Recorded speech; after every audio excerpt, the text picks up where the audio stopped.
Buenas tardes. Muchas gracias, señora presidenta. En un tiempo en el que la miseria asola a España, como no recordamos en la historia reciente de nuestra democracia. En un tiempo en el que el luto y el dolor asolan y llenan de desolación los hogares españoles, solo interrumpido cada día a las 8 de la tarde, cuando con esperanza nos asomamos a los balcones para aplaudir a los verdaderos héroes sin capa que están siendo en esta lucha contra la COVID. En un día en el que hoy nos somete el Ejecutivo un quinto Real Decreto Ley desde que comenzó esta crisis para intentar hacer frente a la mayor crisis a la que nos hemos enfrentado, como estaba diciendo, en España, en la historia más reciente de nuestra democracia. En este tiempo, señorías, encontramos que el Gobierno socialcomunista de España ha abandonado a los españoles.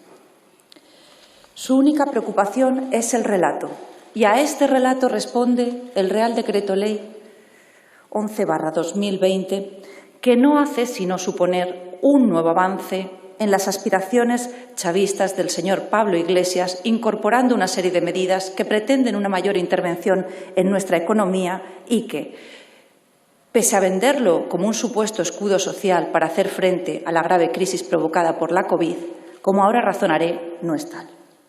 En la memoria abreviada de análisis del impacto normativo que han remitido a esta Cámara, decían, como ha anticipado la señora vicepresidenta, que pretende cumplir tres finalidades: el apoyo a los trabajadores, consumidores, familias y colectivos vulnerables, reforzar la actividad económica y apoyar a empresas y autónomos, ajustar el funcionamiento de la Administración pública a las necesidades actuales. La realidad, sin embargo, es que las medidas que el texto incorpora son claramente insuficientes. Por citar un ejemplo concreto, la moratoria o reducción de la renta de los alquileres que han establecido no cubrirá más que a un pequeño porcentaje de inquilinos. Hablamos de entre un 5 y un 10% de las viviendas alquiladas en España a las que resultará aplicable esta medida, que beneficiará a los escasos inquilinos a quienes han definido como potenciales beneficiarios. ¿Este es el escudo social que merecen los españoles, señora vicepresidenta? No, en nuestra opinión. En Vox decimos que hasta ahora los españoles han trabajado para mantener al Estado y que precisamente por ello, en esta situación crítica, es al Estado al que le toca trabajar para mantener a los españoles. ¿Cómo? Pues, entre otras medidas, abonando el salario a los españoles, trabajadores y autónomos que se han visto impedidos de trabajar durante el periodo del estado de alarma y sus prórrogas, procediendo de esta manera a estar verdaderamente a su lado. Señores del Gobierno, siguen ustedes instalados en la más absoluta improvisación, y este decreto ley no es sino una nueva muestra de ello. Como no reducen el gasto político y los ingresos son limitados, como bien sabe, señora vicepresidenta, se ven obligados a recurrir al fondo de contingencia. Y como este es insuficiente, ya nos contará el señor presidente del Gobierno de dónde va a sacar esos 200.000 millones de euros a que aludía esta mañana. Prevén, para alimentarlo en el artículo 49 del texto, tomar el control de la caja de los organismos autónomos y de otras entidades integrantes del sector público estatal. Su improvisación ha dado lugar a una posterior corrección de la señora ministra de Hacienda, porque es evidente que únicamente podrá afectar a las entidades públicas con presupuesto limitativo. Sí que le rogaría, señora vicepresidenta, que antes de proceder a publicar en el BOE la corrección correspondiente de errores, se preocupe de leer el artículo 47 de la Ley General Presupuestaria, porque se han olvidado de mencionar el necesario acuerdo previo de los administradores antes de exigir el ingreso de las disponibilidades líquidas. A esta batalla del relato que les preocupa y ocupa, y en la que, como última ocurrencia, el Gobierno ha sacado a relucir falazmente los pactos de la Moncloa, siguen anclados en las mismas mentiras que les llevaron a sacar a la calle a cientos de miles de españoles para, con grave riesgo de sus vidas y en una clara negligencia criminal, celebrar su manifestación ideológica del 8M. Pero ustedes, como les digo, siguen anclados en las mentiras. Mienten en el número de vidas que están padeciendo la crisis de la COVID, que estamos perdiendo. Y no lo digo yo, lo dijo en primer lugar el presidente de los profesionales funerarios. Posteriormente, las comunidades autónomas, incluidas esas mismas que gobiernan por su mismo color político, que hablan hasta el doble de muertos respecto de los datos oficiales del Gobierno. Y lo ha dicho en último lugar el Tribunal Superior de Justicia de Castilla-La Mancha, que habla de hasta un triple mayor número de muertos de los que el Gobierno está proporcionando datos oficiales. Por eso son ustedes, como ha señalado el presidente de Vox, el Gobierno del bulo. Quieren ocultar su negligencia criminal, pero los casi 800 fallecimientos diarios que se están produciendo en España, y eso con sus cifras maquilladas, les convierten en el Gobierno que es responsable en el mundo del mayor número de muertos por millón de habitantes. Esa es la realidad.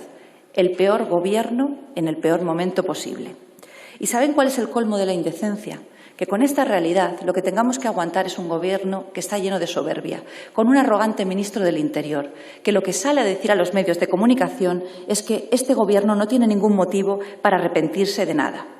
Si estuviera aquí el señor Marlaska, podríamos decirle abiertamente que él precisamente tiene mucho que tapar, porque coincido con el señor presidente del Gobierno, como indicaba esta mañana, en que esta crisis no tiene culpables. Y es cierto, esta crisis no tiene culpables, pero sí tiene responsables. Y el señor Marlaska específicamente es responsable del fallecimiento a la fecha de 8 guardias civiles, 2 policías nacionales, la esposa de otro compañero fallecido en Granada, un funcionario de prisiones en Alicante, así como el absoluto desamparo de sus familiares, al igual que responsable de haber cesado al jefe de prevención de riesgos laborales, el señor Nieto, a finales de enero, precisamente por salir a la luz un protocolo de prevención en la lucha contra la COVID y acusársele a 3 meses de su jubilación de generar alarma. Le anticipamos, señora vicepresidenta, que el Grupo Parlamentario Vox va a abstenerse, porque no solamente estas medidas son insuficientes, sino que, a mayor abundamiento, incurren en la ignominia, como ya hicieron con el Real Decreto Ley 8/2020, de nuevamente hacer rapiña de la miseria que está asolando España. Y al igual que recurrimos ante el Tribunal Constitucional dicho Real Decreto Ley por incluir al señor Iglesias y blindarle la comisión que controla el CNI, procederemos a recurrir este Real Decreto Ley en la medida en que, ante la grave crisis sanitaria, económica y social que está asolando a nuestro país, lo que ustedes han hecho es otorgar una subvención de 15 millones de euros procediendo a rescatar a los medios de comunicación audiovisuales, que tal y como están demostrando a diario, estos medios sobornados no son sino un instrumento al servicio del fin que ustedes verdaderamente persiguen. Ese relato que le mencionaba al inicio de mi intervención, señora vicepresidenta, porque son, en realidad, activistas y medios propagandistas. Concluyo ya, señora presidenta.